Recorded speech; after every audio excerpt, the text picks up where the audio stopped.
Howdy, welcome back to the Suhu podcast. This is episode 3, Decoding Skincare Labels. Today we are talking about something that almost everyone interacts with when they buy skincare, but very few people feel confident about, and that is ingredient labels. I think most people know that labels matter. We know they're supposed to tell us what is actually in a product, but when you are standing in a store or scrolling online, they can start to feel pretty overwhelming pretty fast. You've got long lists, scientific names, claims layered on top of each other, and at a certain point, it becomes easier to just stop trying to understand them at all. So my goal for this conversation is not to turn anyone into a chemist. We already have our wonderful PhD chemist. My goal is to understand how labels are actually meant to be read and how an everyday consumer can use them without feeling confused or intimidated. So Lydia, from your perspective as a formulator, what is a skincare ingredient list actually designed to communicate? Yeah, thanks for that amazing intro to today's episode, Yorick. I'm super excited to talk about this stuff because I myself still look at labels sometimes and feel like confused. Sometimes I will be reading something and I'm like, that just doesn't sound right, or I'll just be looking at an entirely new word in general and I'll be like, oh, need to go look that up. Really, what a label is supposed to convey to you at its core, right, is what's the purpose of the product, what are the ingredients, and what is the context of the brand. And I think we as consumers can double check that every time we go buy something without needing to know all the science behind the formulation. We're going to talk about some of the tools that we can use today and some of the common patterns you can recognize on labels, and also how to kind of push past some of the fear around names and what things actually mean. I'm really excited to talk about this because even though I do know a lot of chemical names, I still read things and I'm like, I didn't know that. I need to go look it up. Totally, yeah. Yeah, one thing I've noticed is that a lot of people assume ingredient lists are just another marketing tool, but it sounds like what you're saying is it's not just a tool for marketers, it's also a tool for us as consumers when we are shopping. My understanding is that those ingredient lists are governed by some regulation. These companies aren't deciding how to make these labels themselves. So can you explain what rules ingredient lists actually have to follow and what they are not meant to do? And maybe as you explain that, could you help us understand what info we should actually be paying attention to when we scan a label? Yeah, for sure. And it's really important to be looking specifically at the physical label on the bottle. The regulations that we're going to talk about today mostly apply to that label. And obviously there are rules and regulations around like what you can and cannot say online about your product too. But like the thing that actually gets regulated the most is that literal physical label on the bottle. And across the globe and all global skincare, different regulatory bodies exist. I'm most familiar with the Food and Drug Administration in the United States, but the European Union also has a lot of their own guidelines that most products that are being sold in the US tend to try to meet EU standards if they're selling globally and vice versa. And so the first thing I want to just cover is those two regulatory bodies are a little different. The FDA is more reactive, meaning if something is proven to be a dangerous compound or it is shown to be detrimental to human health, the FDA will go ahead and ban it. But the EU is usually more focused on being proactive, so they will look at ingredients that might potentially be causing harm and they'll create regulations around those ingredients. One of those ingredients was recently the use of retinoids. The EU basically changed what percentages they thought were safe for retinoids, and so that affected a lot of products that were being formulated with those compounds. And so you can see there's pros and cons to each, right? There's pros to being proactive, but there's also cons if that evidence isn't good for that specific compound, or there just isn't enough evidence for some things to be safe or not safe. But generally speaking, when you're buying something in the US, it's going to be regulated by the FDA. So outside of just whether or not a formulation is allowed to use an ingredient, the FDA also regulates some other stuff. One of the things to be aware of is if something is not a drug, it should not be making drug claims. And so certainly skincare products, you can do clinical trials on them, and those clinical trial data should be published on their website somewhere. If they're making a claim like in 3 months you'll have 50% of your hair growth back or something like that, right? That's a claim for the product that needs to be substantiated with some sort of clinical evidence. And specifically, the FDA is looking at labels to make sure that if you aren't a drug, you aren't making drug-like claims. That's something to just be aware of, both if you do your own formulation and also if you are a consumer, especially being wary of products that have claims that they can't substantiate or that aren't being regulated properly just because the FDA doesn't know they exist or something like that. And then another one that's interesting around that is sunscreen. The FDA regulates sunscreen differently from other skincare products. If you go to Korea, for example, you can get a much greater range of sunscreens, and that doesn't mean that those sunscreens are more or less safe necessarily than the ones in the United States, but they're regulated differently. So just like kind of being aware of like when you're shopping in different places, different government bodies regulate what you can and cannot include in your formulation. And one of the things I want to emphasize here is like the ingredient list needs to be done in a specific way. We talk about this a lot, but basically you should be having your ingredients in essentially descending order of the percentage of the formulation that they compose. So if you have water listed first, that means that water is the highest percentage ingredient in that formulation. And then we'll talk about this later, but anything under 1% can be listed in any order at the bottom of the ingredient list. The list should be or are highly encouraged to be using the standardized naming process, which we'll talk about. That's called the International Nomenclature for Cosmetic Ingredients, but they should be using this so that we have a standard to follow. But in some cases, our businesses use the common names for things, and that can also be okay too. Finally, I just want to highlight before we dive into the structure of the ingredient list. If you ever are looking at a brand that's making a claim and you're not sure if that claim is substantiated or not, or you just look at the ingredients and something seems off, I always highly recommend going and checking on the Better Business Bureau, checking on reviews online, really combing down what is happening at this company. Do they have a good customer service process? Can you make a complaint? A lot of times when you see these very trendy products that pop up, they will be viral on TikTok for 5 days. They'll sell a ton of products. And then you'll look at their reviews and it'll be a lot of people who can't return them or they're not able to see the results that were claimed. And these are doctors sometimes that are selling these things. It's really deceptive. I think a lot of people either overanalyze every word or they just end up ignoring the ingredient list completely. But neither of those options feels particularly empowering. But from what you've said so far, it sounds like these labels are things that are being regulated by the FDA in the United States and other agencies abroad, and that the order of those ingredient lists actually does tell you something about what is in the product that you're using. Really, the key thing is to know what you're trying to buy. If you go into the store and you're like, I don't really know what I'm looking for, it's going to be more frustrating. What I typically do is I look at the ingredient list and I'm like, okay, what am I actually looking for? Am I buying a vitamin C serum? Okay, so where's the vitamin C? We talked about everything down to 1% is in order of how much of the formulation that ingredient is percentage-wise. So when I think about vitamin C, if I'm looking for something at 10%, I want to see it somewhere in the middle.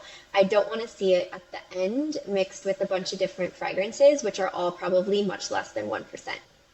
I see a lot of things that list 30 plant extracts or something like that, and you'll be like, oh my gosh, it has saw palmetto in it, and it also has rosemary and peppermint and argan oil, and it has rose and all these other different extracts or oils.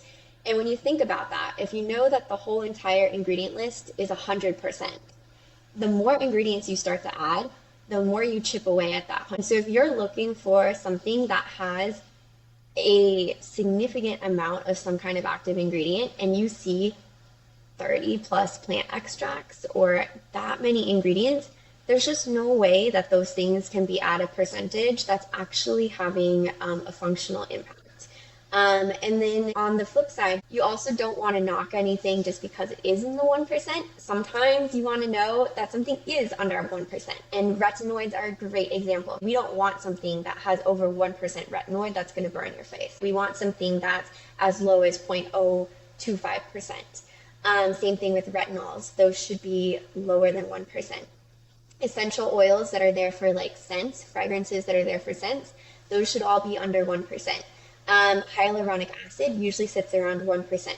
Vitamin E usually sits around 1% too. So when we're looking at the label, I think the most critical thing is like, okay, what kind of thing am I trying to buy? And does the label with the ingredients that I know already should be there, does that match my expectation, right? And right there, you don't need to know anything else, right? Then we can kind of go from there. And if there's a bunch of other stuff, we can start looking things up or figuring it out. But the key thing is, what am I trying to buy? What do I know should be in there? Does the label so far look good to me? When you know why you're purchasing, what you're purchasing, that label can be really helpful in making sure that the product that you're buying is actually going to do what it says it's going to do. Something else that comes up a lot is fear around the ingredient names themselves. People see like a long chemical sounding word and they're assuming that it must be harsh, synthetic, or unsafe. I know that this is often not true, but I would love for you to explain why ingredient names sound the way they do in the first place. To be honest, even as a scientist, there are names that I struggle to pronounce or I'm seeing for the first time. In chemistry, these names are long because they're trying to make them specific. You want to be able to look at the name and be like, that can only be one thing. It can't be a handful of things. And a good example of that is the nomenclature for cosmetics. Specifically, it's called the International Nomenclature for Cosmetic Ingredients, or INC. And basically what that's trying to do is it's really trying to create ingredient lists where, like, when you look at an ingredient, you could go and find that exact ingredient and buy it for yourself and know that provided that the two suppliers are doing things properly, it should be the same.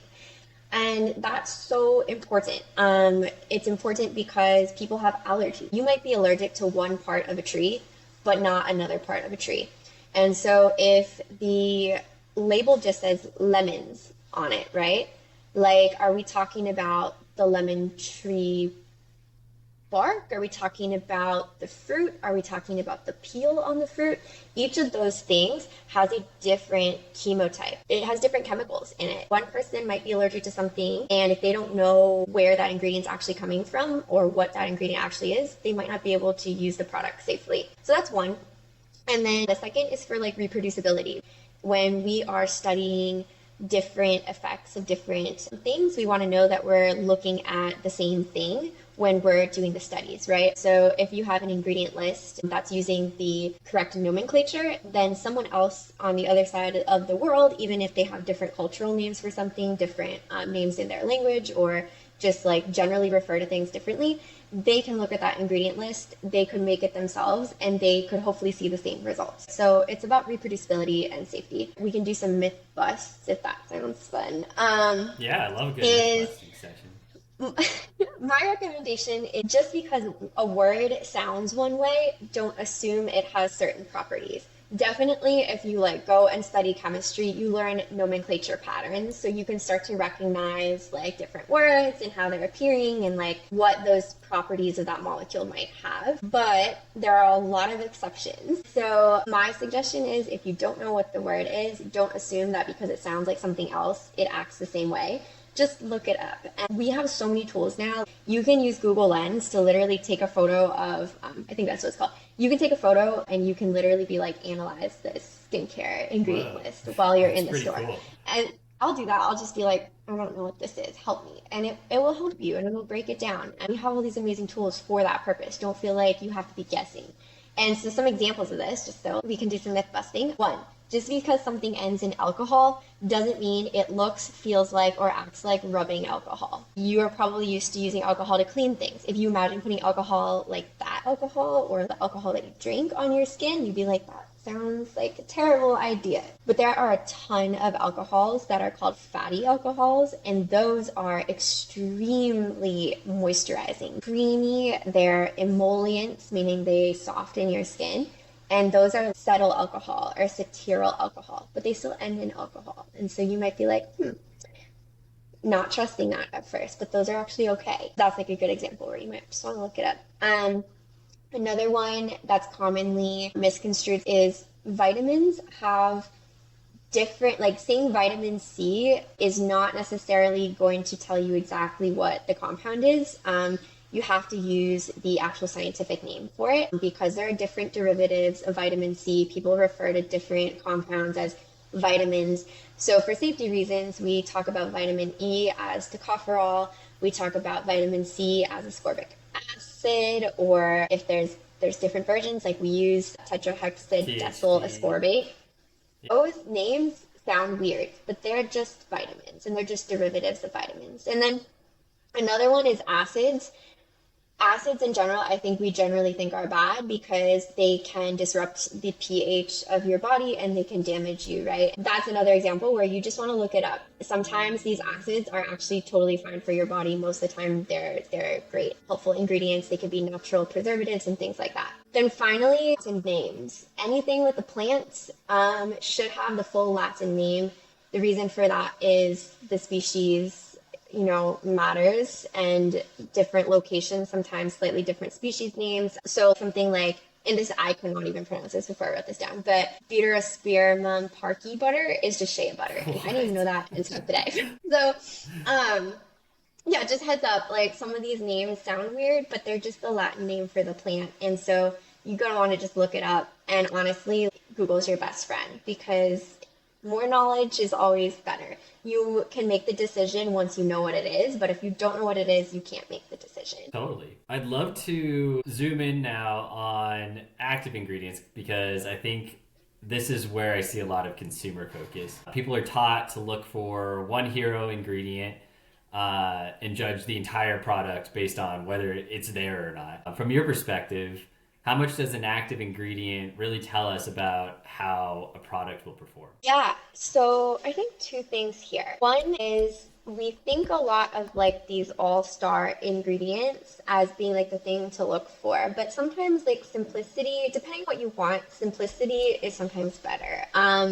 And so if we're looking at, something that's vitamin C, then you obviously want to have vitamin C in there. And there should be vitamin C, and depending on if it's an oil-based serum or water-based serum, you should have different supporting ingredients. But I kind of wanted to talk about lotion today relating to active ingredient stuff because I think one thing people kind of forget is if you're looking for a lotion just to like moisturize your skin, this is not maybe considered an active ingredient, but it's a star ingredient. Like the purpose of the lotion is to get water into your skin. And so the star ingredient of lotion is water. Everything in a lotion should really be supporting the water to get into and be stabilized like in your skin tissue. So, I thought this would be kind of a fun example because I think it just pairs back the lotion labels a bit and like can kind of give you a general idea what to look for. So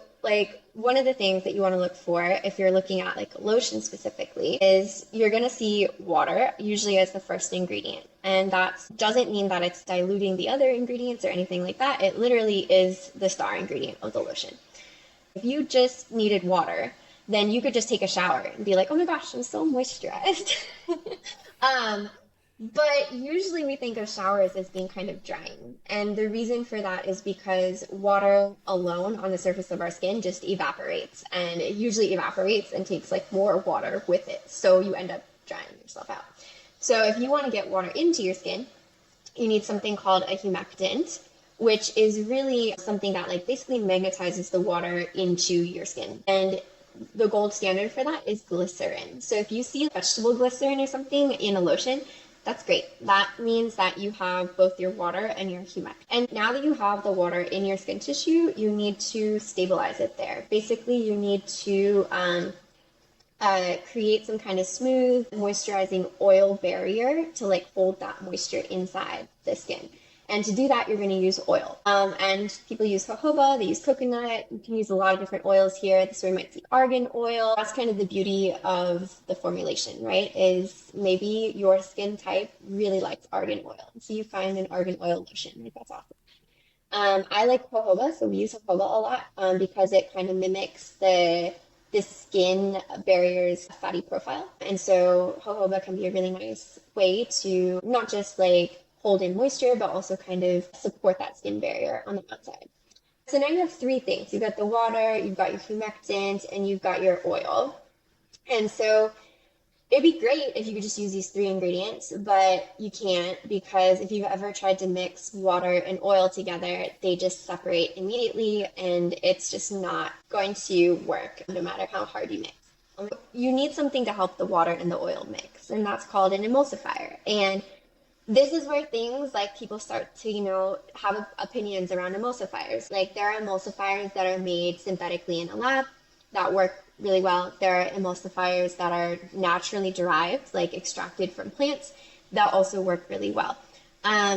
This is kind of where you need to set the standard for your skin health where it works for you, right? Like maybe you really just want to use only naturally derived products. That's great. Maybe you're okay with some of the stuff that's made in the lab. Some of those things are completely safe, also great. But you'll have some emulsifier to help mix the oil and water. And then because you're using something that has water, you need a preservative. I see a lot of people say things like, oh, I never want to have a preservative. Preservatives are bad. Don't use preservatives. They just mean a specific kind of preservative. We don't want to use a preservative that can cause cancer or that has been shown through research to be damaging to your skin. And there's lists of those that you can find reliably online. So I won't get into specifics there, but like you want to use a preservative because bacteria love water. They are going to grow in water. If you don't use a preservative in your lotion, it will get moldy or you will get bacteria. And we don't want that in our skincare, right? There are some beautiful natural preservatives derived from olives. There are beautiful natural preservatives derived from a number of different natural sources. So if you want to go all natural, you are golden here. It's no problem to find these. But really, that's the 5 key things. Your water and then all the supporting ingredients to get your water into your skin and keep you from getting infected with bacteria. That's pretty basic. So if you're looking for a lotion specifically, you might have some fragrance or essential oils that get added in there at the bottom.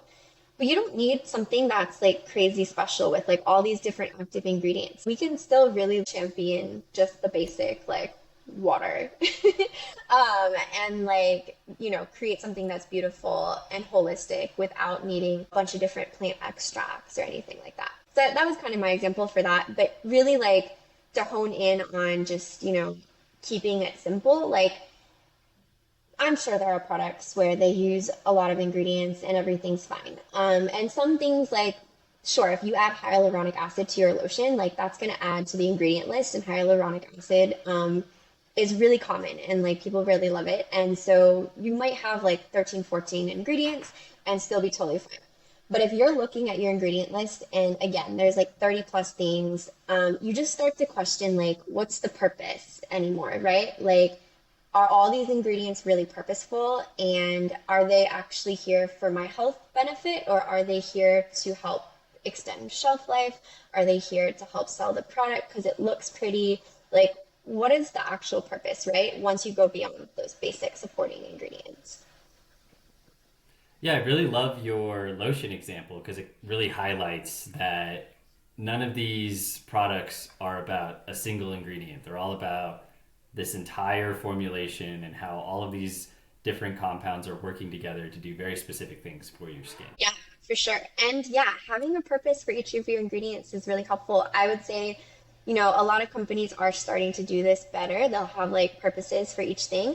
But I would caution you, like when you go online sometimes, there might be something that has, like 10 different plants and they're like, we have all these plant extracts and like all these crazy things and like this is the purpose for each one. Just remember, if those plant extracts are all listed at the bottom of the label and they're all under 1%, it's probably not doing those functional things. They're just telling you that they have plant extracts and that in another context, those plant extracts might be functional. So just you still use caution with these labels, and like even if a company says they have purposes for everything, like doesn't mean it's like working that way, right? Unfortunately. This is the part where I think labels can be technically honest, but still confusing. Like you were saying, an ingredient can be listed, but present at a level that does not meaningfully contribute to the performance of this product.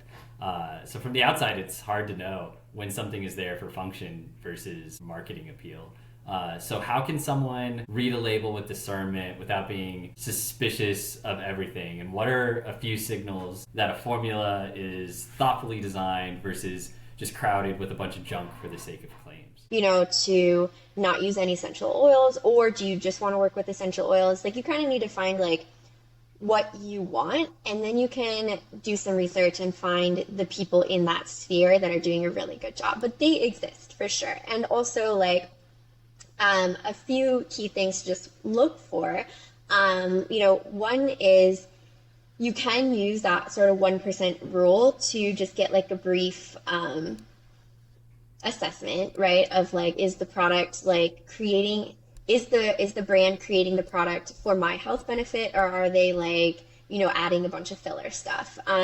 So one thing that you can look for is like, for example, you can look for things that are supposed to be at 1%, find them, and then look for anything underneath that to kind of give you an idea of what's under 1%. So I'll give you a few of those tips now. So vitamin E is typically at 1%.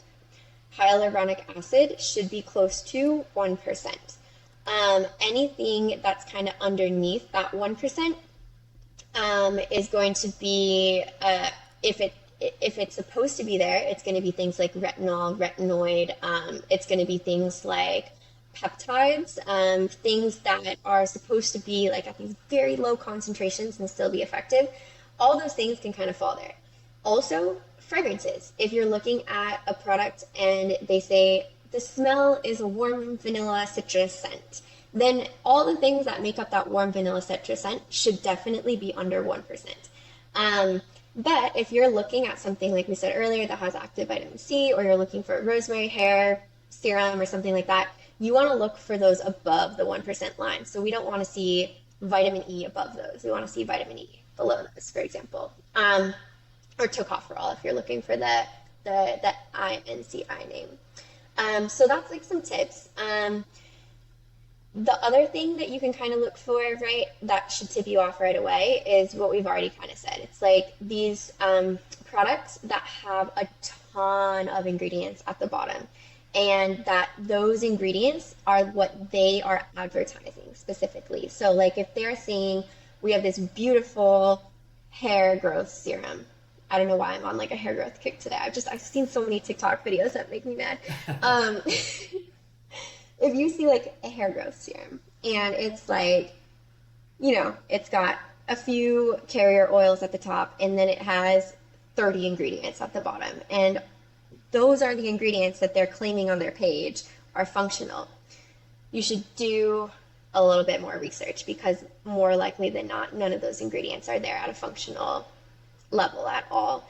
And specifically, if you're looking at things that say plant extracts, often an extract is 99% the solvent that they're extracting into. So it could be water or glycerin, and it's only 1% the actual plant. So if they say they're using 0.5% of this plant extract, it's actually like 1% of 0.5%.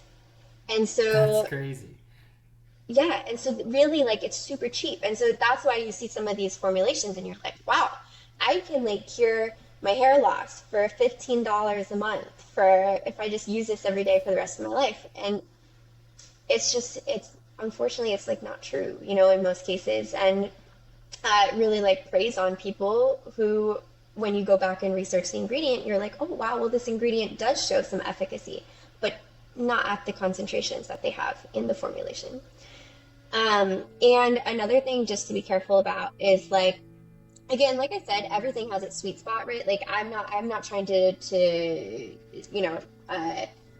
discount formulations that are over X number of ingredients, right? Like there are certainly some things that have multiple ingredients and they're balanced properly and they are healthy and good for your skin, or they're not doing any harm, right? Like maybe they have a bunch of different essential oils for scent, and like those essential oils, they're not, necessarily harming you, right? But one thing to just be aware of is the more ingredients that you have, the more chance your skin has to react to any one of those ingredients. So if you do have more sensitive skin, I would avoid ingredient lists that are over, 10, 15 ingredients, because you're just opening up the door for, any kind of like reaction to any of the different products in that particular skincare product. Sweet, yeah. So, I mean, that 1% rule of thumb sounds like a really powerful tool. And it sounds like we should definitely also be avoiding label clutter. I'd love to take a moment now to flip this conversation and talk about what a good design actually looks like then. So, when you look at an ingredient list as a chemist, what tells you that a product was made intentionally? Yeah. The main thing, right, is like you want to look for the purpose and you want to match the purpose of the product to the structure of the label. So the cool thing now, right, is like this information is all online. So if you want to make like your own serum at home, you can be like, what is the proper structure of a, water-based serum? How do I make a toner? How do I do these things, right? And you'll start to notice there are certain patterns, right? We talked about the pattern for lotion. Like there's kind of those 5 basic things that you need. Pretty much every product type has a basic recipe, right? And so I'm familiar with most of the basic recipes because I make them every day. But if you want to kind of look these up, for the fun of it, you can. And you can kind of get familiar with what's the basic recipe for each thing. And then you can start to question when things aren't making sense. So, like a good example for that I noticed today was I was taking a shower and I was shampooing my hair, and I actually love the brand of shampoo that I use. So I'm not so excited about this, but I was reading the label and I'm like, okay, yeah, there's like saponified oils in there. Like I see the shampoo structure, and then I'm like going down and they had like some essential oils for its scent. It smells really good. And then at the very bottom they had aloe vera, and I was like, that just doesn't make sense to me, right? Because like, why would aloe vera be at the bottom of my shampoo? If aloe vera was going to be functional in the shampoo, I would expect it to be higher than the scents. And so I was like, huh, weird, right?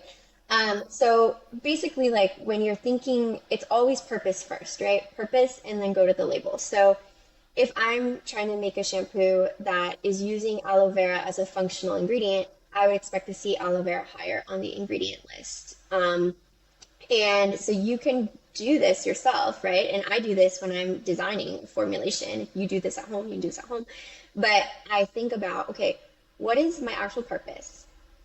What is the type of basic recipe that I need? Do I need an oil? Do I need a lotion? Do I need a toner? Do I need, like, what is the basic recipe?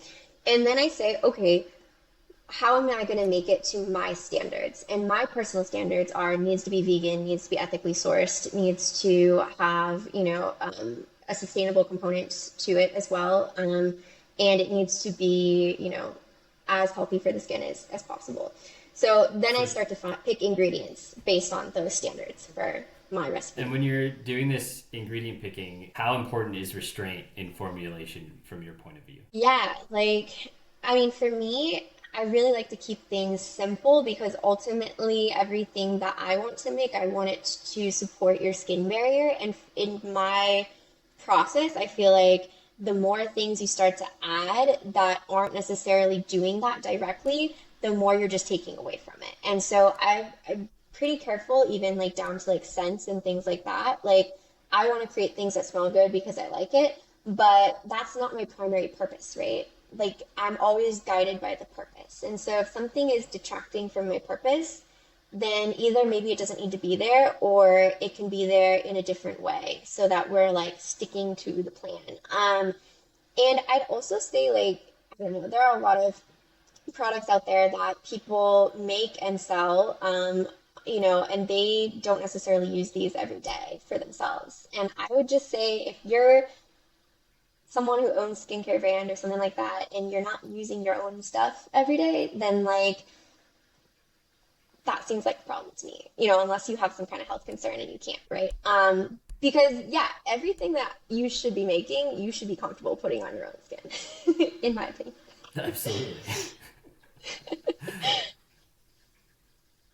But yeah, so that's definitely good to be cautious around like restraint and yeah, always just going back to purpose. I coined this just for this podcast, purpose to percentage. You should not be, you Oh, should be matching those two things, right? Like what you're intending should match your formulation. I like that. Purpose to percentage. Cool. So one thing I keep coming back to when I'm thinking about this conversation around decoding skincare labels is confidence. A lot of skincare anxiety seems to come from feeling like there's a right answer that you're missing. And learning to read labels is less about getting it perfect and more about getting comfortable with this context, getting comfortable being curious and investigating the products and the people that are making them for you. Um, for someone that's just getting started, what would you say is a realistic goal when it comes to understanding ingredient lists? Yeah, I mean, like I said, I still look at things and I don't understand where some things come from. And I think, you know, this got this the curiosity should be curiosity without shame, right? Like you should never not ask just because you think it's a dumb question. And so, like, my suggestion is just looking things up and using the tools we have available to make that faster for you because it takes time to research products, right? Like that's the one annoying part to this is like you can spend hours reading about things, right? And so use the tools that are available to you and then like don't feel like you have to be perfect, right? Like um find the things that work for your skin and don't feel like you need to live up to someone else's standard if it's not working for you or it's not in your lifestyle. And so, like, what I mean by that is like, there's a lot of fear mongering on like Instagram and TikTok and like parents telling other parents what to do with their kids and stuff. And like, there's some truth to some of these things, right? Like, it's not, stemming from like, complete lie in some cases, right? But like you need to find what works for you and what you can stick with. And so, look up the things that you can do research on, find the stuff that you like, and don't feel shame around like, being a quote unquote like consumer, right? Like we are inundated with all these ads, we're inundated with all this misinformation. Like getting through that takes time. Finding the things that works takes time. So just like be curious, like York was saying, just be curious and look things up when you don't know it, and don't blindly rely on someone on Instagram to tell you what to do. I think that no shame piece is crucial. Like, nobody's perfect. You're never going to be perfect when you're, going through the store looking at these labels. But understanding grows over time, and if you keep at it and you stay curious, these are things that don't stay overwhelming for very long. Yeah. So to bring this And home, oh sorry, oh, go I ahead. want to add one more thing. I think, Yeah. like the other thing is like you don't need to be an expert either, right? Like there you don't need to read scientific papers. You can if you want to, but you don't need to dig that deep. Like we have so many cool tools now. The internet is so accessible. Like, you know, you do not need to be a chemist to understand these labels by any means. And so, like anybody who's like telling you that like you need to be an expert or like rely solely on a professional, like certainly if you have a skincare problem, like go see a dermatologist, right? But like you are empowered to find this information and to make decisions that are good for you. I'll end on Absolutely. that. Hell yeah. All right. Well, yeah, so to bring this home, I think the biggest takeaway for me is that these ingredient lists are tools for us. They're not marketing traps. Um, they're not there to test you, they're not there to intimidate you. They're there to describe what is actually in the product if you know how to look at them. You don't need to understand everything at once. You just need enough context to slow down and make decisions that feel aligned with your skin and your values. If you'd like to go deeper, we have a full blog post on our website, www.suhuskin.com. We'd also love to hear from you in the comment section below. We're always eager to engage with you guys and flesh these conversations out a bit more. So Lydia, anything else you wanted to let these people know? Yeah, I mean, I'm always curious what ingredients people like. So if you do have like your favorite ingredient, like I'd love to hear about it either on Instagram or below in the comments because I'm always learning too. I always enjoy being curious and hearing people's thoughts around what's good and what's not good. So yeah, bring it on. I'm curious to learn more too. Sweet. Yeah. All right. Don't forget to like and subscribe, and we will see you guys next week. Bye.